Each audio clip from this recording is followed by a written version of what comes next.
Power of the Holy Spirit. Favorite na favorite niya yung picture na yun, no? Buti na lang, medyo naka-close up ng konti. Kasi harapan niyan, yan ay harapan ng kasino. Kung saan nakahuli yung mga doon. Okay. Ano ko simulan?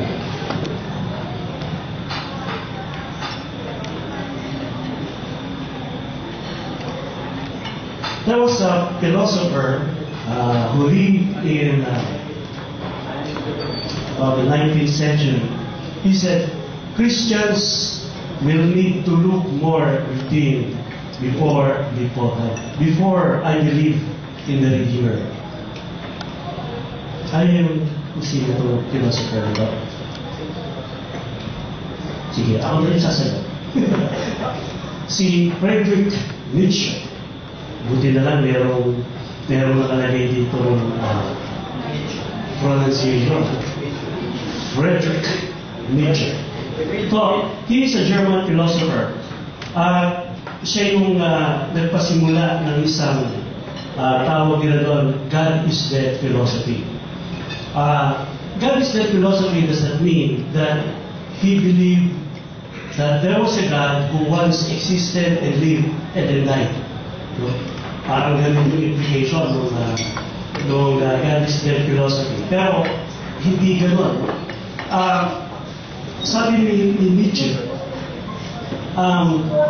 marami siyang encounter ng mga Christians who proclaim that they are believers of Christ. They believe in God, and yet they live like they're not Christians. So, hindi nagmamanifest yung mga Christian values. No?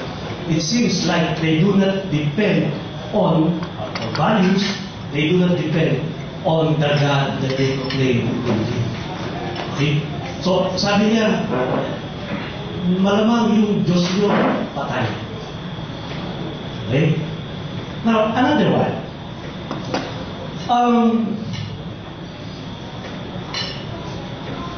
There was one missionary, Stanley Jones, who met with Gandhi, and he asked, Mr. Gandhi, though you quote the words of Christ often, why is it that you reject becoming His follower? Sabi ni Mr. Gandhi, oh, hindi. Look, I don't reject your Christ. I love your Christ.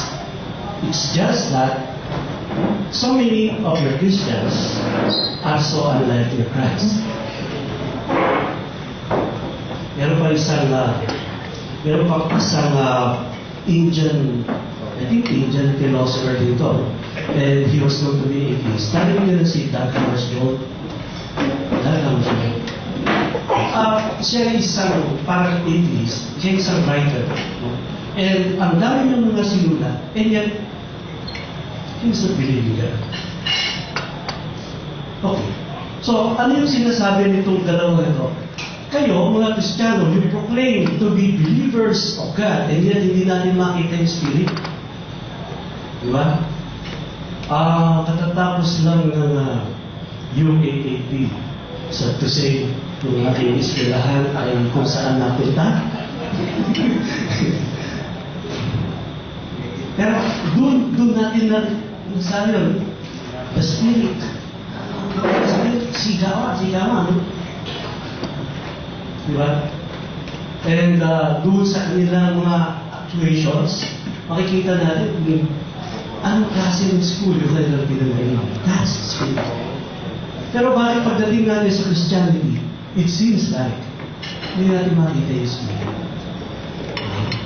Maybe lang.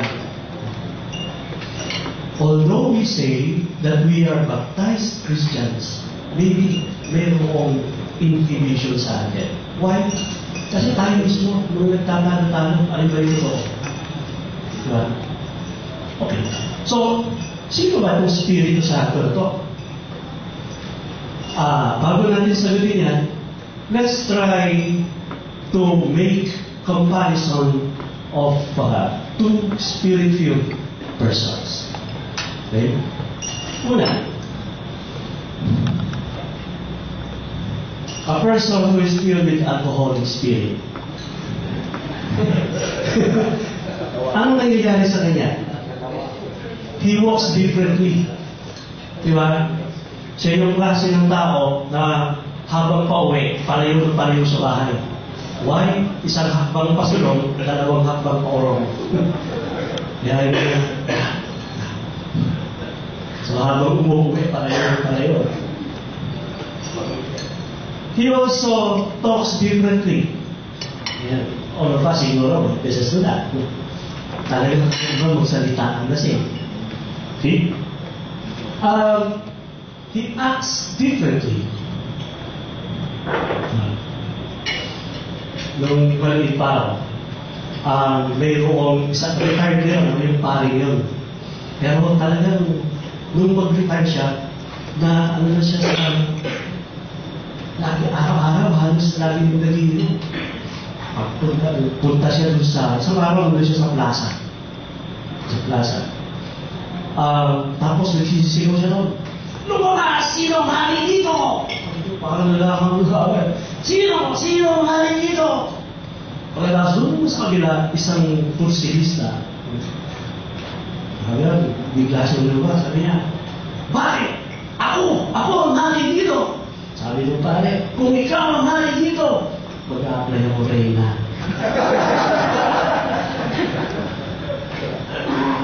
Kaya naman kasi, ano mga nai-invento salita. Diba? Kaya ako sa kaibigan, sabi niya nga, alam mo ba, brother, yung mga lasenggo, iniuupo yan sa kanan ng Diyos pagka namatay. Oh, bakit naman? Kasi pagka nagwala, kakabigay ka agad. Okay. So, he also thinks differently. Siguro, lahat ng mga nakikita natin na ano na yung mga kwentong kung ano-ano, no?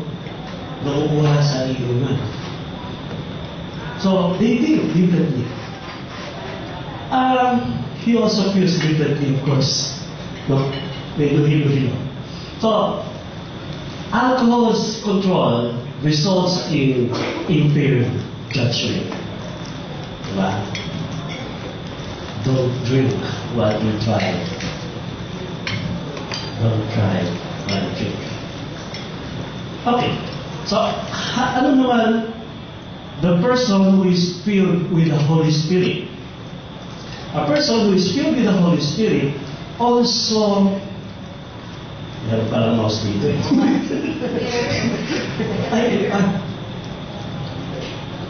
Sorry ah.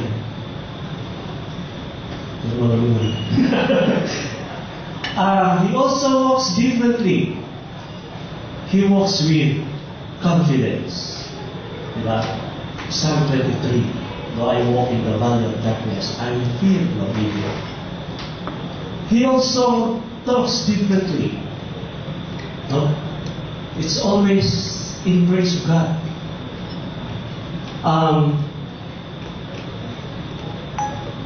Marami lang kaalam dito, di ba yung ating ginawang apostolate doon sa internet. No? Tawag ko nga doon, My Holy Apostolate Network Evangelization Program, codename My Hali. Every day nagpo-post kasi ako ng story. Then, after the story, lalagay ako ng scriptural passages.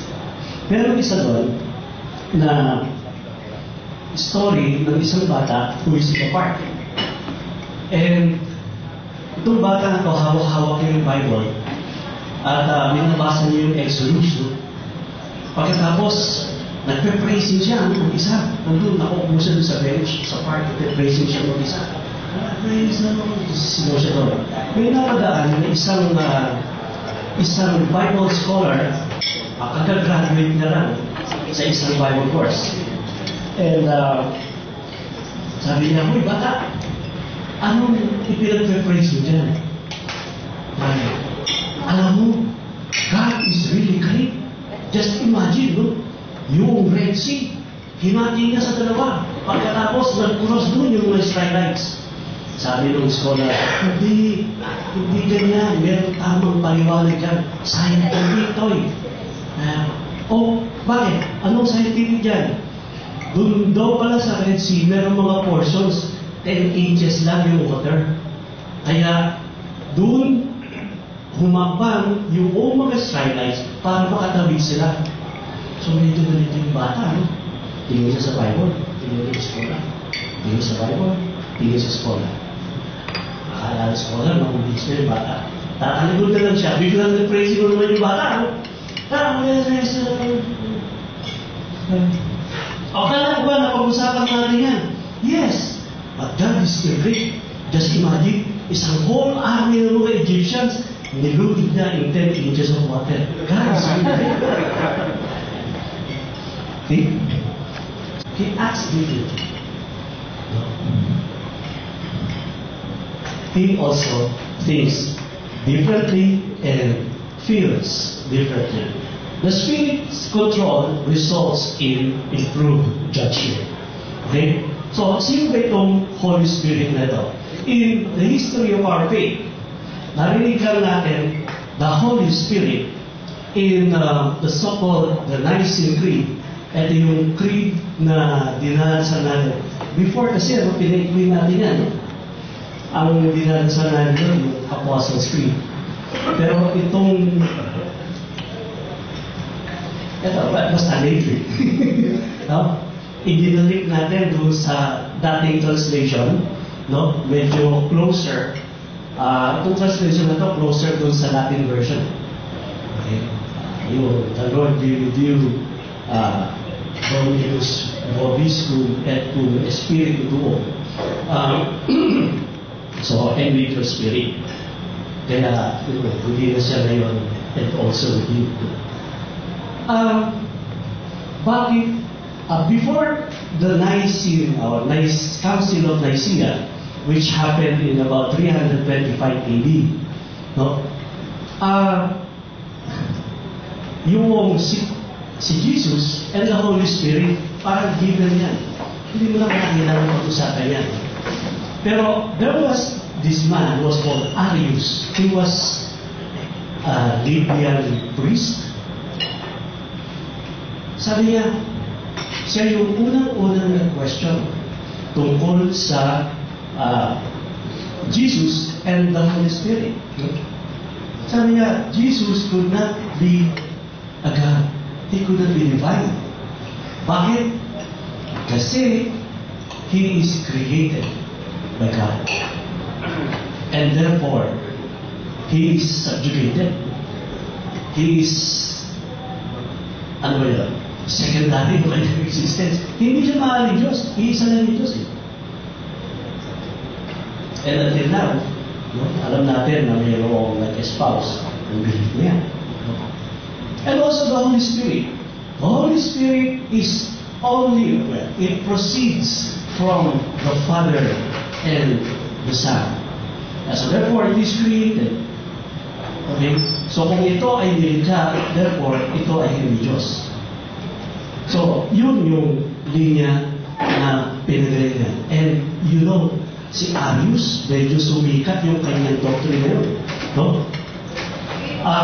Kumalat yan until siguro ay isang obispo na lang yung natitira na hindi sumusunod sa kanya.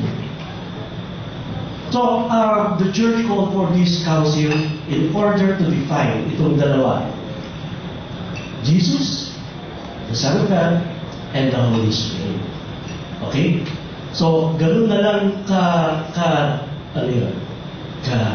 specific yung pagkaka-define ng Council of Nicaea. I believe in the Holy Spirit, the Lord and giver of life, who proceeds from the Father and the Son. Together, they are worshipped and glorified. So, dun sa mga biblical references, medyo mayroon niyang konting parang confusion. No? In Luke chapter 4, verse 18, the Spirit of the Lord is upon me because He has anointed me to bring glad tidings to the poor. Well, mayroong separation between Jesus at saka yung Spirit. Okay? In Acts chapter 10, verse 38, God anointed Jesus of Nazareth with the Holy Spirit and power. He went about doing good and healing all those oppressed by the devil, for God was with him. Yung tatlong personality nito, God, Jesus, and the Holy Spirit. Pero which is which?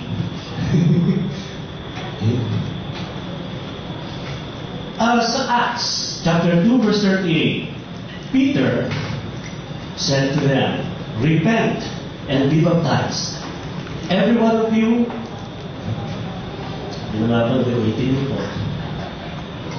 Every one of you, in the name of Jesus Christ, for the forgiveness of your sins, and you will receive the gift of the Holy Spirit. So again, mayroong parang itong Spirit na ito, hiwalay kay Jesus. Sino nga ba itong Holy Spirit na ito? Una, the Holy Spirit is a person. Okay? So ano yung mga characteristics niya na nagpapakita that the Holy Spirit is a person?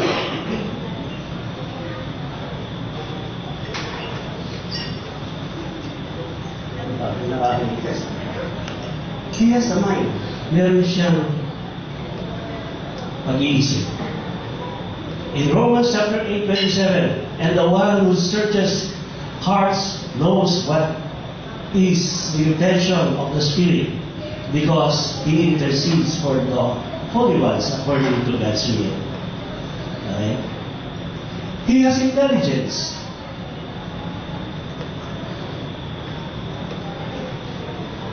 Corinthians chapter 2, verse 10, for the Spirit scrutinizes everything. He has a will. So He makes decisions.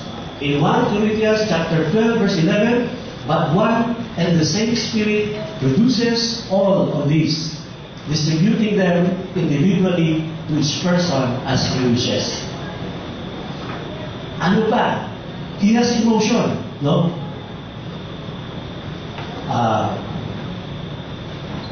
Kung may mga question about the physical, siguro sa pasahin mo natin yan. So he has emotion. He feels love.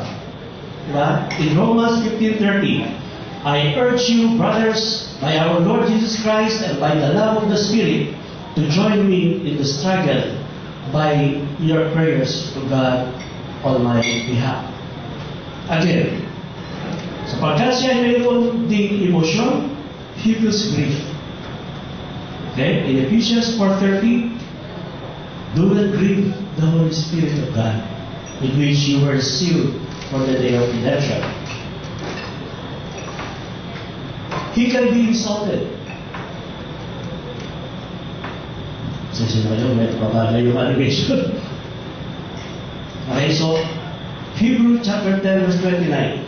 Do you not think that a much worse punishment is due the one who has contempt for the Son of God and insults the Spirit of grace?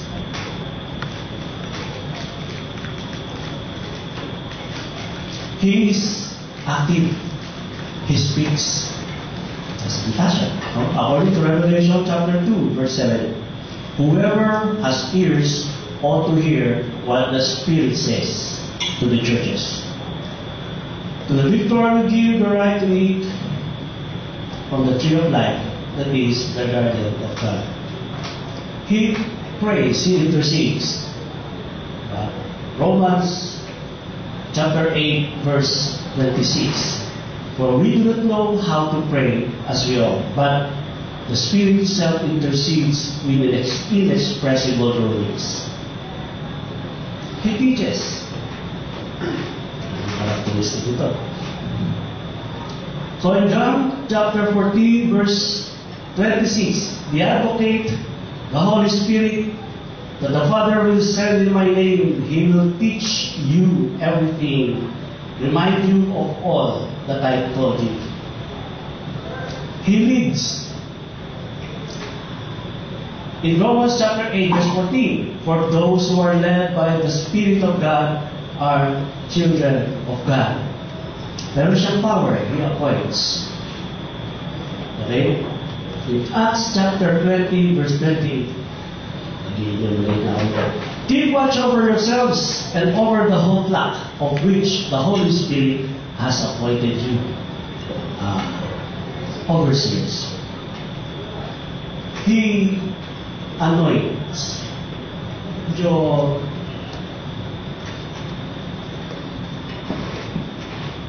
Everybody understands what anointing means, no?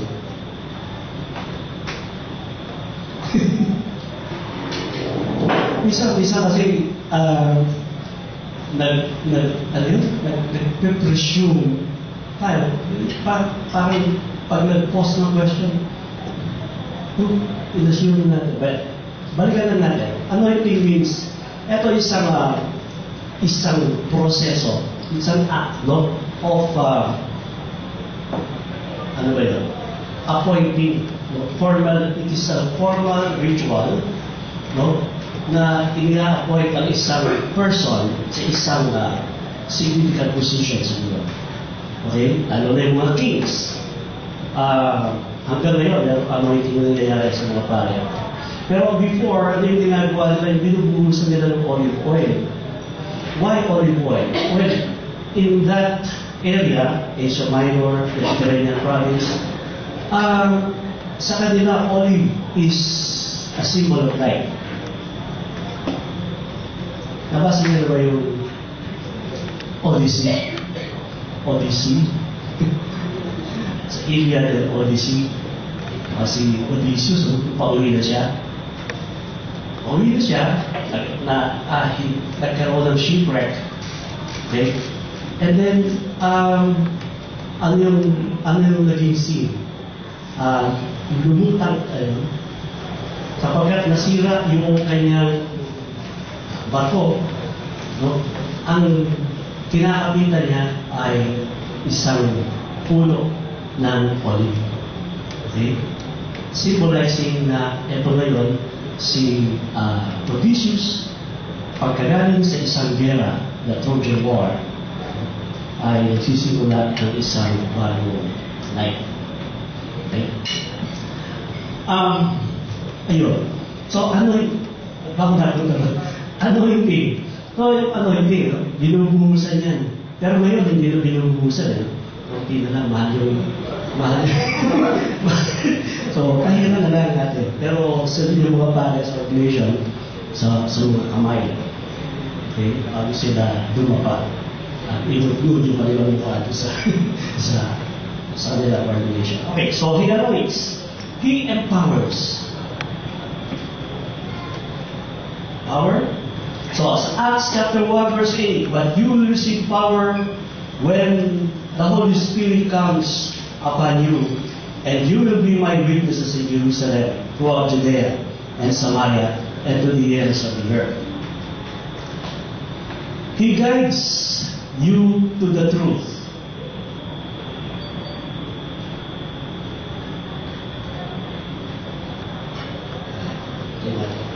Balik ko kaya.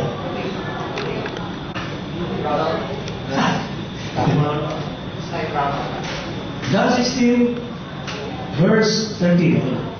Thank you. So the Spirit of truth will guide you to all truth. So He brings, kasunod na pala yun.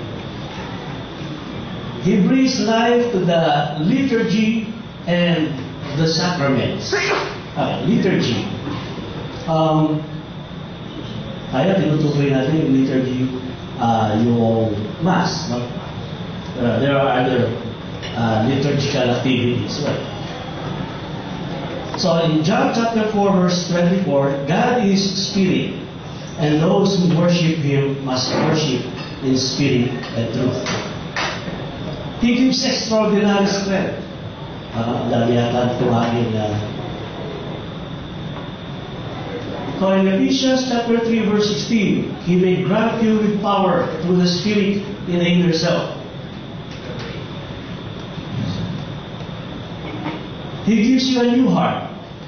in Ezekiel, I will give you a new heart and place a new spirit within you. He dwells in us. Mahaba na ating notes. So in 1 Corinthians chapter 3 verse 16, do you not know that you are the temple of God? And the Spirit of God dwells in you. Okay? So ito na yun, yung mga characteristics that show that the Holy Spirit is a person. No? Dahil yung mga acts, activities that are, ito ay mga nagpapakita ng pagiging person. Pero aside from being a person, the Holy Spirit is God. Ito yung medyo naging critical, especially the Council of Nicaea. And not only that, after that, meron pa rin mga contests. Kino-contest nila itong divinity of the Holy Spirit, even in the Council of Macedonia, okay? 400 something BC, tumuloy-tuloy hanggang sa about 600 BC. But anyway, so ano yung mga nagpapakita na the Holy Spirit is also a God. So His name appears as equal with the Father and the Son. Go therefore and make disciples of all nations, baptizing them in the name of the Father and of the Son and of the Holy Spirit. In the Great Schism, itong Catholicism, no, in the world, in about 1014 AD, naghati yan sa dalawa. Just because of one word, no? The Latin word filioque. What's filioque? Literally means and the Son. And the Son. Sabi ng mga Easterners, Eastern Orthodox, hindi dapat kasama yan. Why? Because the Holy Spirit proceeds from the Father. Okay? And no more from the Son.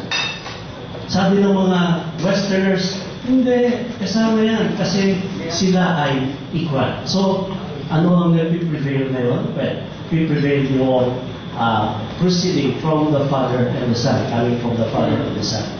Okay? In 2 Corinthians chapter 13, verse 13, the grace of the Lord Jesus Christ and the love of God the Father and the fellowship of the Holy Spirit. Yun yung mga attributes, no? Sila ay iba't iba yung pinopos nilang attributes, and yet they are all equal. Ito ngayon yung binibigay natin sa saan binibigay. Ito ngayon yung yung sinasabi ng pare, di ba? As greeting sa simula ng misa. Diba? Ngayon, meron akong kapasigawan.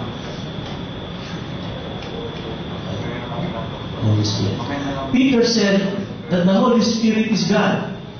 Sa Acts chapter 5, verses 3, verse 4, but Peter said, Ananias, why has Satan filled your hearts so that you lie to the Holy Spirit and retain part of the price of the land? You have lied not to human beings but to God. Okay? The Holy Spirit is eternal, a characteristic that is only proper to God.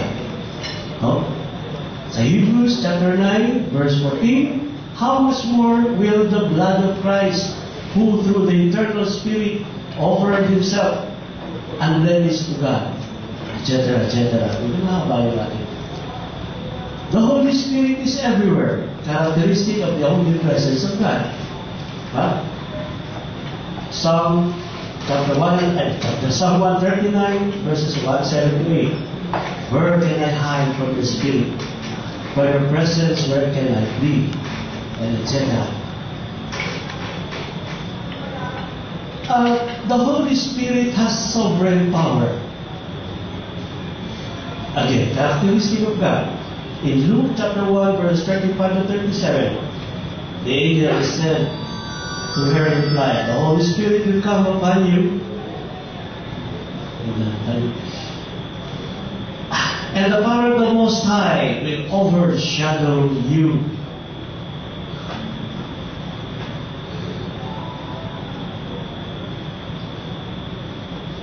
So, the Holy Spirit knows the things of God. No one knows what pertains to God except the Spirit of God. Okay. So, ano ba yung ginawa natin hanggang ngayon? Describe lang natin yung Spirit. No? Pinakita natin how can He be or how He is a different person from the Father. Pinag-usapan natin, pinag-usapan nyo last week. And Jesus, pinag-usapan nyo on the first day. Okay? Now we are pinag-usapan now. Pinag-usapan natin ito. No? Now, who can be filled with the Holy Spirit? Una, a person must be a Christian. Kaya lang, define a Christian. Christian is a follower of Christ. One who believes in Christ. Diba? Pero ito yung baptized in the name of Christ, in the name of the Father and the Son and the Holy Spirit. Yun yung una. No? Yan yung nagbibigay sa atin ng license para ma-receive natin all the benefits that we can get from the Holy Spirit. Okay?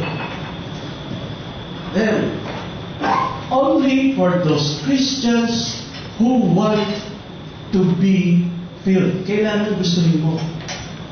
Right? Bisa nagkakaroon kami ng action group meeting. Pagkatapos, medyo pinapaliwanag ko sa kanila yun. Bago pa yun eh. Pinapaliwanag ko yung tungkol sa 7 steps. And somewhere doon sa prayer, kaya let us invite the Holy Spirit. Bigla merong isang nagtanong, Brother, pagka hindi natin invite yung Holy Spirit, wala siya. Tika muna. Mukhang may point ka. Kaya nung sabi ni Brother Ruel, sabi niya he discussed vocal prayers doon sa tapos. Sabi niya, parang makukulang ko na yung sinabi ni Brother Jen kanina, let us put ourselves in the presence of the Lord. Sabi niya, hindi pwede kasi forever the Lord is present. It is for your benefit, it is for your good na ginagawa natin ito. So, ang sasabihin nila, let us continue, let us be reminded that we are in the presence of God. Pero, bakit yun? Yung prayer na yun, bakit sabi natin, let's invite the Holy Spirit? Yeah, invite mo. Kasi, maaaring nandyan siya. Pag hindi mo siya iniimbita, hindi siya sasama sa iyo. If you don't really, then nandyan lang siya. Tulad na yung bawal niya. Kaya kung hindi kumakain na lunch, hindi mo iniimbita eh. Bilong lang. Okay. Alright? So, how can one tell he is a spirit-filled person when one is worshipful? No, I think baka masyadong ma-advance yung kanay na when one feels there's joy in his heart, his or her heart. Okay? And ano nila yung overflowing feeling ba? Well,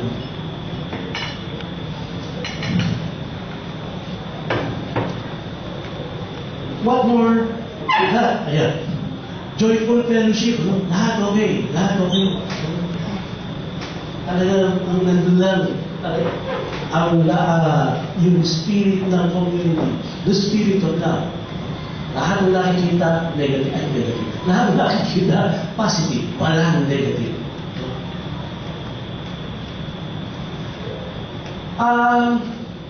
Heartfelt praise, talagang bigay na bigay.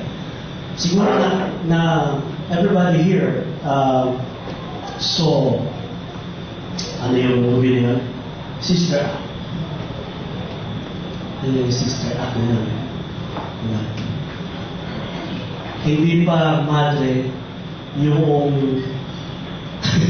yung nagturo sa kanila on how to act as one who is filled with the Holy Spirit. Ibigay mo. Diba? Now, you can understand, pagka yung mga let us raise our hands, pagbago pa. Brothers and sisters, let's pray over the food. I tell you, since you are a participant, talagang we're expecting habang natatapos kung nataasin mo ang kamay nyo. Until finally, pagkatapos ng commitment nyo. Okay. So, ayun naman. Ay, mali pala yung napipisil ko. Sorry. Abounding gratitude. Always thankful sa lahat ng nagtatanggap. No? Sabi nga doon sa kay sabi ni Job, diba si Job, lahat kinuha sa kanya. Diba? Yung asawa niya, yung anak niya, yung pag-aaral niya, walang natira sa kanya. So, tinetesting talaga siya ng demonyo. Pero ano sabi niya? The Lord gives and the Lord takes away. Praise be the name of the Lord. Reverent submission. Okay? Obedience is better than sacrifice, and submission than the fat of rams. Hindi naman siguro chismis. Kahapon lang, yes, napadala ko sa siyang officer ng Parish Council. Nakipag-usap ako. Kinakausap ko lang kasi ini-assign yung BCBP sa Tagus na mag-charge ng plugyan pa rin. Yung sa ilog pa. Sabi ko, sister, anong gagawin namin? Kahit isa sa amin, sinopre ko na lahat ng mga members namin, kahit isa sa amin, hindi pa nakakapanood ng plugyan pa rin. Ano gagawin namin ba? Sabi ko, ay, huwag kang magdala, brother. Meron kasi magiging chairman yan. Okay lang, sige. Kung ano, tutulong na lang kami, susupport na lang kami. Tuloy-tuloy na yung kanyang kwento. Hindi ko maintindihan kasi father na yan. Ang dami, naging chismis na. Chismis na yung parokya. Ang sister, pinag-uusapan lang natin na tungkol sa imo. Pero since ikaw ay nandyan sa posisyon na yan, I think kailangan pa rin natin ito. Kailangan pa rin natin magsabi, pari yan. Yan ang pinakamabigat na isang kahihilat na isang organization. Okay. So, received the fruit of the Holy Spirit. What are the fruits of the Holy Spirit? Love, joy, peace, patience, kindness, generosity, faithfulness, greatness, self-control. Yung una ko, i-discuss sana, kaya lang baka unahan ko yung mga ilang susunod. So, ito, i-discuss siguro in detail doon sa mga susunod. Okay, so, how does the Spirit transform? Pagka we are filled with the Holy Spirit, hindi maaaring hindi tayo ita-transform. No? Diba? Kaya, yun yung ini-expect, kaya lang yung pakikiramdaman, ha? Ibig sabihin, alam naman ng ating mga participants that there will be a session which we call the baptism of the Holy Spirit. Okay? And ang ating expectations, hopefully, there will be some transformation. Maybe dramatic doon sa iba, no? Doon sa iba, maaaring hindi dramatic. Yung iba, maaaring hindi ko ma-realize, meron palang transformation na nangyayari sa kanya. Okay? So, how does it? Anong nangyari doon sa mga witnesses dito sa transformation na to? Doon sa mga apostles, before the Pentecost, when Jesus was arrested, Peter denied him 3 times. Okay? Diba? Hindi ko kasama yan. Samantalang doon pa lang sa ano yun? Last Supper. Sabi niya, Lord, kahit anong mangyari, hindi ka tayo iwan. Tapos nung dinadala na sa trial si Jesus, sabi nung mga tao nandun, hindi ba kasama ka doon? Hindi ako kasama. Pero, after the Pentecost, then they started to preach the good news. Diba? Nung bumaba ang Holy Spirit, bumaba ang Holy Spirit, nagsimula siya mag-preach. Sabi nga ng mga tao, huwag niyo pakinggan yan. Lasing lang yan. Diba? Before the Pentecost, medyo itong mga disciples nito, mga away. Hindi nag-iisip. Medyo agresibo ng konti. No? Doon sa Luke chapter 9, verse 54, when the disciples, James and John, saw this, they asked, Lord, gusto mo ba we call down from heaven? Far from heaven. Patamaan natin ng kidlat yung mga heaven. Tamaan natin ng kidlat yung mga loong yan. Sabi nila yung sarili, wow. Okay? Nakaaway. Bakit? Siksik.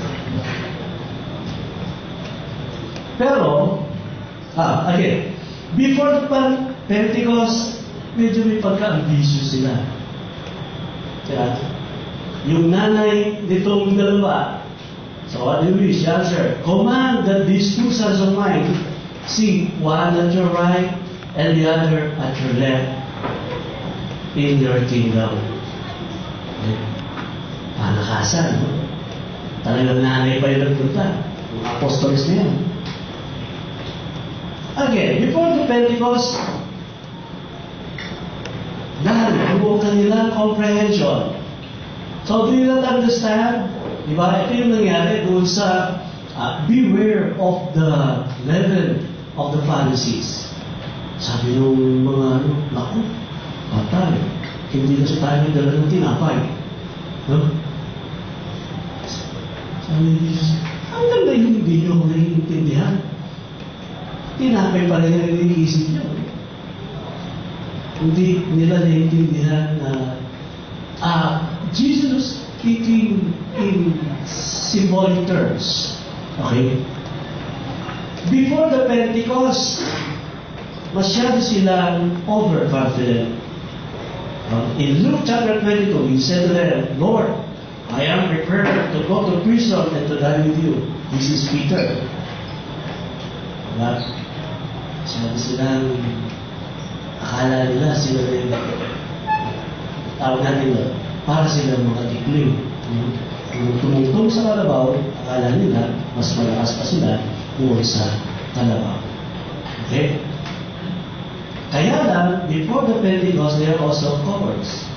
Diba? Nagtanungan sila eh. Dahil sa takot nila na makakasama doon sa mga persecute. Pero look what happens. After the Pentecost, they were completely transformed. Okay? Observing the boldness of Peter and John and perceiving them to be uneducated, ordinary men, they were amazed and they recognized them as the companions of Jesus. That was in Acts chapter 4, verse 13. Ano pa ang nangyari? They were transformed, they became faithful and courageous witnesses. In Acts chapter 4, verse 33, with great power, the apostles bore witness to the resurrection of the Lord Jesus Christ. Whose favor was accorded to them all.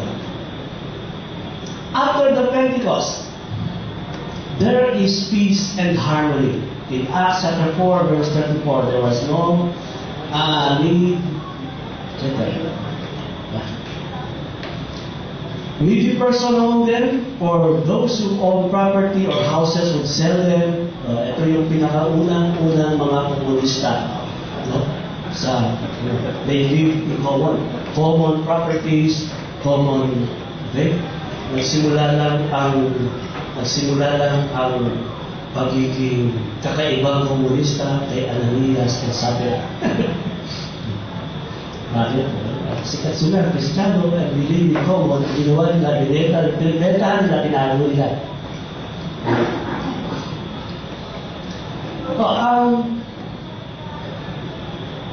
They became selfless. So they would sell their property and possessions, divide them among all according to each one's needs. See the effect ng Holy Spirit. Ito gusto ko din sa DCBT. Ito yung merong announcement ng activity. Ang dami nag-i-sponsor.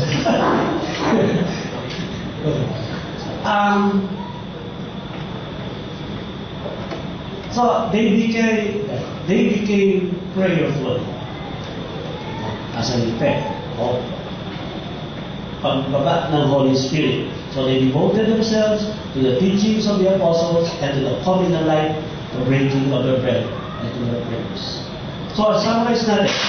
The characteristics of the apostles before the Pentecost, they were quarrelsome, they were dull of comprehension, overconfident, ambitious, cowards. Pero after the Pentecost, they were completely transformed. No? They became faithful and courageous witnesses. There is peace and harmony. They became selfless. They became powerful. So this is the promise of Jesus Christ. No?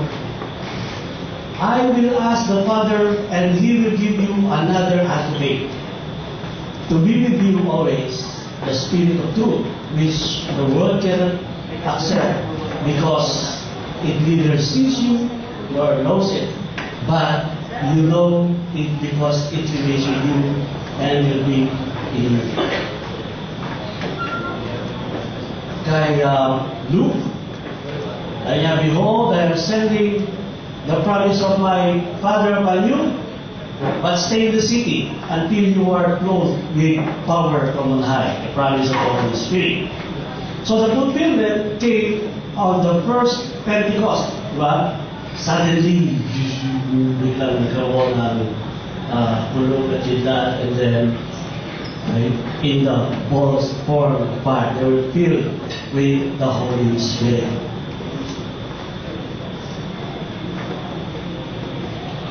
What do we mean by freedom through the Holy Spirit, being transformed by the Holy Spirit? It is the Holy Spirit who brings power over sin. Okay?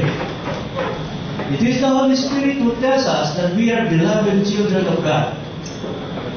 And most importantly, it is the Holy Spirit who convinces us that we really are crucified with Christ, dead to sin, and that Christ Himself lives in us.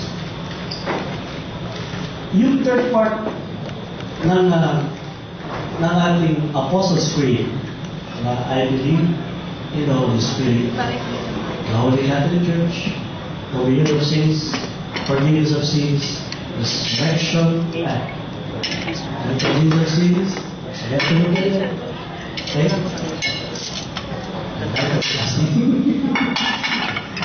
Okay? Yung lahat ng yan ang tinatrabaho ngayon ng Holy Spirit. God worked in the Old Testament, and then pinakita who God is through Jesus Christ in the New Testament. Ang continuation niya now is the time of the Holy Spirit. Kaya, meron ako ipapakita sa inyo. Very, very short movie clip. Very short. 1 minute and 58 seconds yun yata. Okay? Then I will ask you how you feel about it.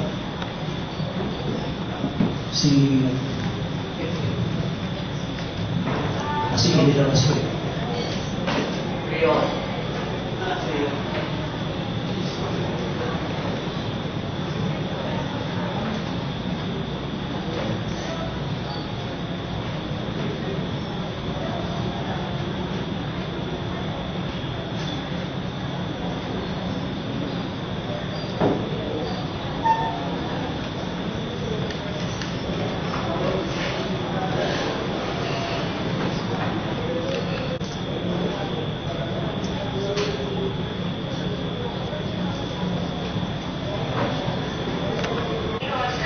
Confesión automática de la Iglesia Católica. Por favor, para comenzar, diga su nombre. Es un nuevo servicio que hemos instalado. La falta de vocaciones ya está. Pero no se preocupe, la confesión tiene la misma validez. Diga su nombre. Ancho Urrutia. Su nombre es Ancho Urrutia. Indique por favor el pecado que ha cometido. No he entendido. Repita, por favor. Adulterio. Ha seleccionado adulterio.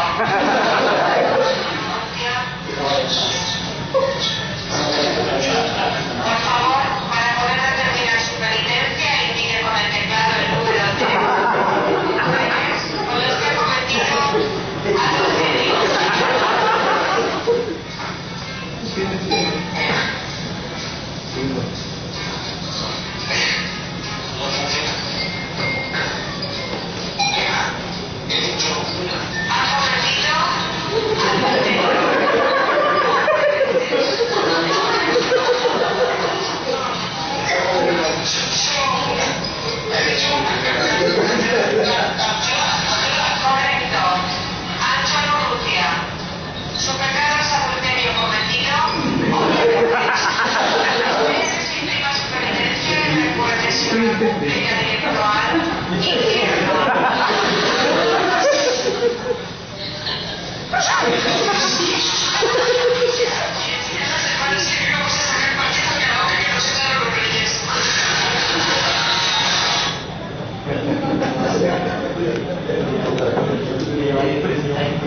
So, ang title po niya ay Automated Confession. How do you feel about it? Ano pakiramdam nito?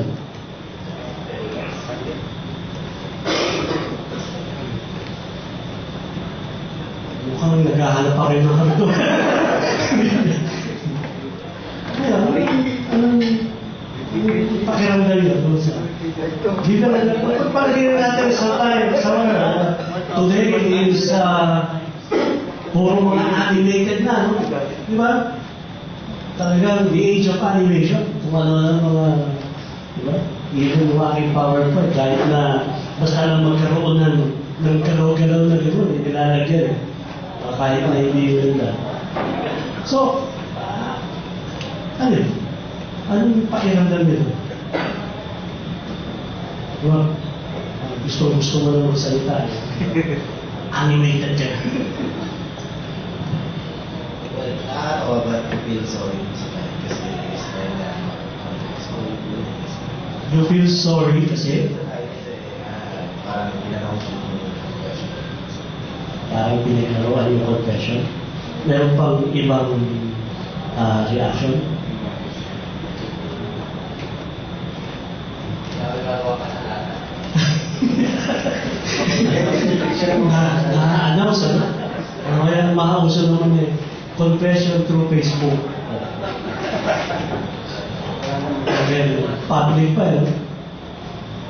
Meron pang ibang wala na ibang reaction. Ayaw maanin yun. Ito yung matino. Bro,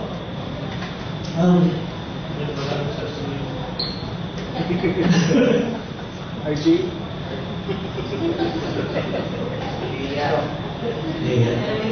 Apa? Ayos mo.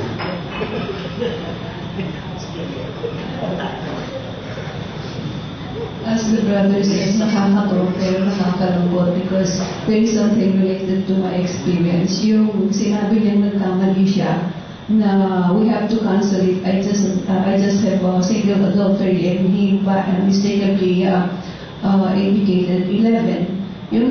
For me, there's no justification that you have already explained that you made a mistake and you just committed one and nobody wants to listen to you. So it's like worrisomely hard that you have to listen to that mistake and make justification to that mistake. Pero yung, ano yung feeling niyo doon sa idea mismo ng automation? Kasi, di ba, meron na tayong e-bullhorn, no? Diba? Nung araw, lamay tayo, libre kain, libre kape, libre tinapay, no? Meron pang, meron fellowship. Di ba? Ngayon, e-bullhorn. Sa madalang sa, makikilamay ka na doon, kahit nag-iisa ka, kasama ka. Yes, sir. Speaking of e-buron, automatic conversion, parang hindi nataintim yung pananalangin mo. Parang hindi nataintim yung lahat ng related sa Philippine. Parang lahat exposed mo na, nasaan ba yung personal talk to God? Yes, i-summarize ko. You can feel the Spirit. Diba? I-buron. Sige, i-on mo na lang yung aking monitor. Tapos makilamay tayo. Yung maramdaman, ang saya-saya. Yun na nga, ang pinakamasayang kalungkutan ay yung makipaglamay ka. Kasi masaya doon. And you do not feel the Spirit kapag ka nasa i-buron ka. You say release. No? Later on, pagka pinayagan niya, hindi lahat automated na. What do you say about feeling Mass? Do you feel you own the grace of God habang ikaw ay nandoon sa TV? Hindi mo maramdaman yung community, ano? And by the way, hindi ito laging lang. Hindi po ito substitute sa ating Sunday religion. Na, simba tayo. Hindi, nakapagsimba na ako sa TV. No, pagka ikaw ay malakas at kaya mo maglakad at mayroon namang available na Mass, kailangan pumunta kayo in person. Why? Because, sabi nga, it is liturgy. Liturgy from the Greek word leitos ergon, the word of the people. Ano yung gusto nating i-point out dyan? Etong mga sacraments natin, no? These are the instances, the opportunities na maramdaman natin yung personal touch of God. No? The Spirit is coming to you and coming to you as you are. No? Hindi kung ano pa man, kung gaano ka kasikat. Hindi kung gaano ka man ka-celebrity. As you are. No? Kaya doon pa lang sa baptism, di ba? Hindi ka pa nga ipinapanganak. Sabi nga kay Isaiah, diba? Before I formed you, I knew you. Tapos i-electronic mo, baptism, hindi mo na maranasan yung Diyos. Yung maranasan yung pamilya Diyos. Diba? So, what we are discussing today, hindi ko di-discuss yung iba because baka ma-preempt naman yung ibang session. No? Isa lang yung point. Take the opportunity doon sa sacraments to personally encounter God. So, ano yung ayun. Ito pa rin pala. Okay. Ito yung chance natin. At hindi, kung ano yung nararamdaman natin pa, hindi yan gamot eh. Hindi yan medicol. Nilalagyan ka, bili ka ng praising. Minamalas ka, ito na sarili mo. Hindi yung maramdaman yung personal touch ni Diyos. Diba? Ang nasabi natin, pray to the Holy Spirit para maramdaman mo yung kanyang personal touch. So, how shall we respond? Una, go to Jesus. Siya yung nangako eh. I will send you another Paraclete, the Holy Spirit. Of course, diba? Siguro naman hindi siya papalpak, no? Hindi drawing lang yung kanyang sinabi. Go to him. At diba, isa natin contention eh. Diba? Ay, saka na, pagka nag-aaral na kanya episode. Accept Him as your Lord and Savior. Hanggat, hindi, diba? Instances na lang. Instances. Medyo nagsasubside na lang yung pagnahanit ng malimutin. Kaya tingnan nyo itong mga calamities na nangyari sa atin. Bakit yung iba napapahamak? Bakit yung isang probinsya na saan nga ba Governor si Jones na sila? Albay. Albay. Record holder sila, no? CEO. Casualty. So, bakit sila nandito yung Savior eh? Eto, meron silang anong tawag na? Yung mga tutulong, di ba? Dala pa mga kailangan pagpunta sa iyo, hindi mo malas dito. See? Your salvation is when you read it. And you experience God when you read it. Pag ginusto mo. Okay. Entrust yourself. Entrust your life to Him. Yun na nga yung sasalanan. Huwag natin daanin sa pakiramdaman. My encounter, yung unang-una, almost siguro more than 50% know that I was in the ministry. Isang nakakatuwang experience ko doon, noong pumunta sa akin yung mga charismatic, sikat yung mga charismatic na before. At yung isang sikat sa kanila, yung mga lay on of hands, yung mga yan.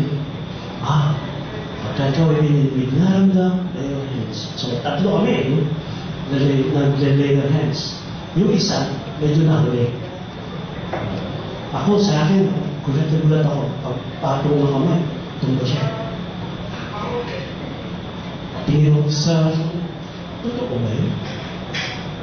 Lapit yung isa, pagpating ba yun? Totoo ba yun? Ngayon, ito sa nahuli, nahuli siya. Kasi galing sa kung saan, galing siya ng kwento. So, tumayo siya dyan. Siya naman nagpatong ng kamay. Siya natumba. So, ang question, teka, ano ba yun? Minsan hindi na panipaniwala. But it happens. Okay? Ang mga experiences natin, by the way, yung pong profile, mukhang last year pa yun. Kasi yung dalawang anak ko, isang 14, isang 17. Yun po ay 15 na sila. At 18. So, hindi na 18. Pero, naging administrator po ako ng isang college, Paite Science and Business College. Yung Paite lang yun. Okay. Pero kinakailangan ko mag-resign. Why? Because of being a risk, ang daming nakapatong sa balikat mo na you will have to lie. Kinakailangan mo sinungaling. Especially pag kinakailangan mo ng mga permit, ng check. Ang daming manipulations na mukhang hindi kahit paus na. Pero there was one instance na hinahanapan ng jet ng Delcario. So, mayroong isang nag-offer na okay lang, gamitin mo yung papel ko. Meron siya retainer. Pabayaran mo na siya. Pero medyo umiyak-iyak. Yung 15,000 a month. Sabi ko, wow, bago pala nagsisimula itong school na ito.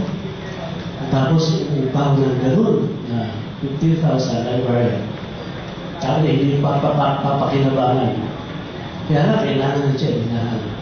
So, Paite is about 15-20 kilometers mula dun sa bahay namin.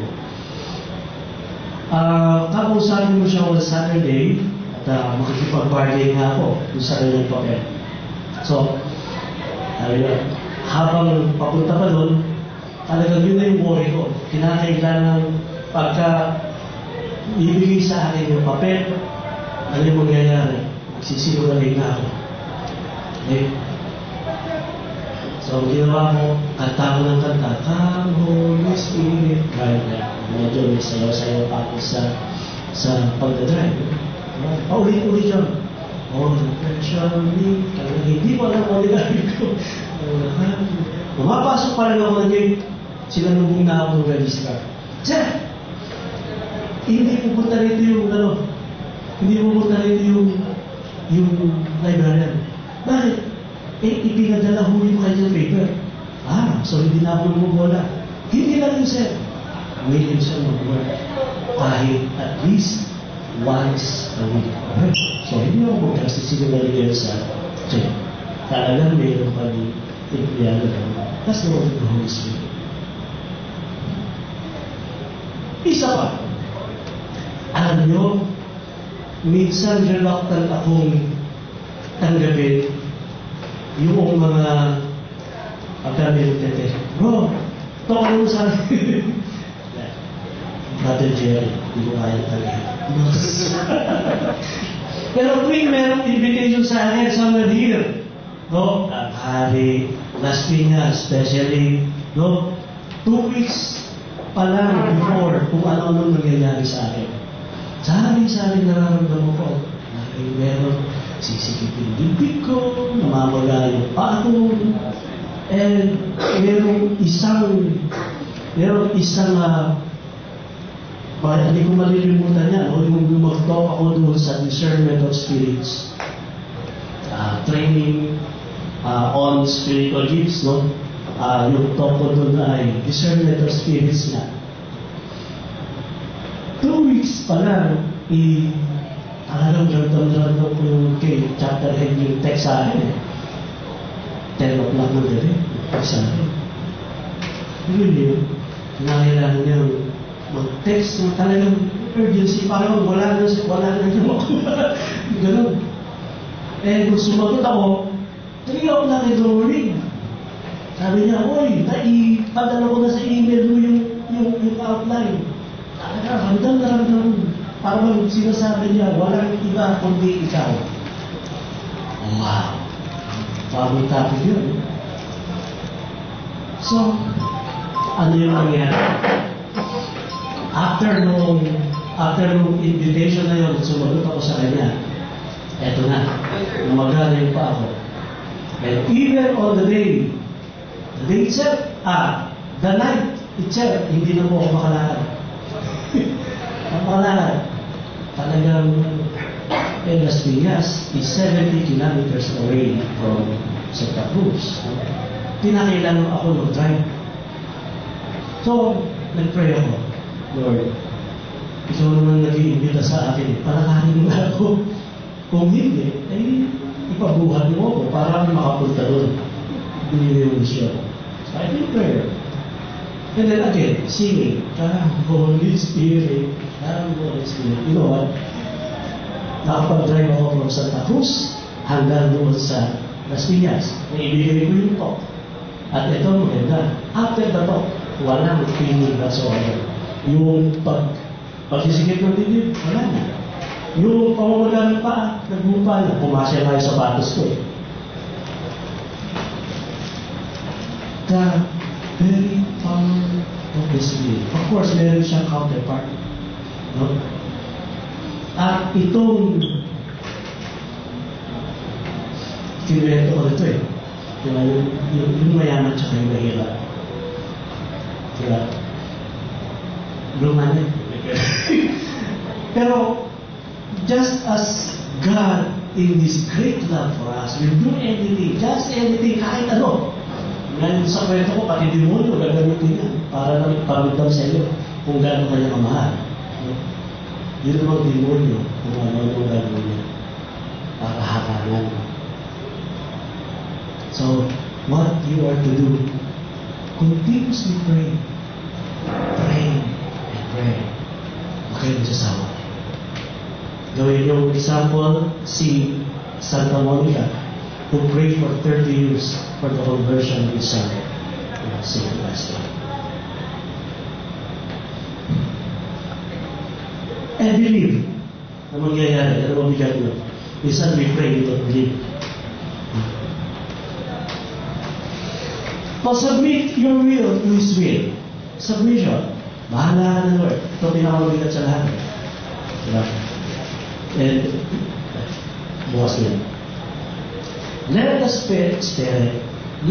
Spirit work in your life. Again. The Spirit tries to work in you. Anong ginagawa ng CLP? Hindi ko kayo binabago. Hindi rin kayo na-transform, no? Hindi na pipilitan na parang yung sinasabi ng mga lalo yung sa prosedur. Kaya nawala yan. Pagka umihan yung mga participants, successful sila. Pero, maikling oras lang yung epekto eh. Okay? BCBP will help you, will journey with you. Sasamahan ka ng BCBP. Okay? At hindi mo na mamalayan, binabago ka na ng Holy Spirit. Only submit yourself. Hayaan nyo yung Espiritu. Meron mo isang kasama ulit. Siya yung treasurer ng Santa Cruz. Tuwing tayo mag-meeting, minsan nagigigil na ako. Siya yung taga-advocate ng Holy Spirit. Huwag mo persahin, hayaan mo ang Espiritu. Tanggalin na kaya natin yung hindi, baka yun ay ang living ng Spirit. So, lagi kami mayroong reminders ng Holy Spirit. So, brothers and sisters, the Holy Spirit is always with us. All you have to do is to believe. Okay? Holy Spirit will always believe.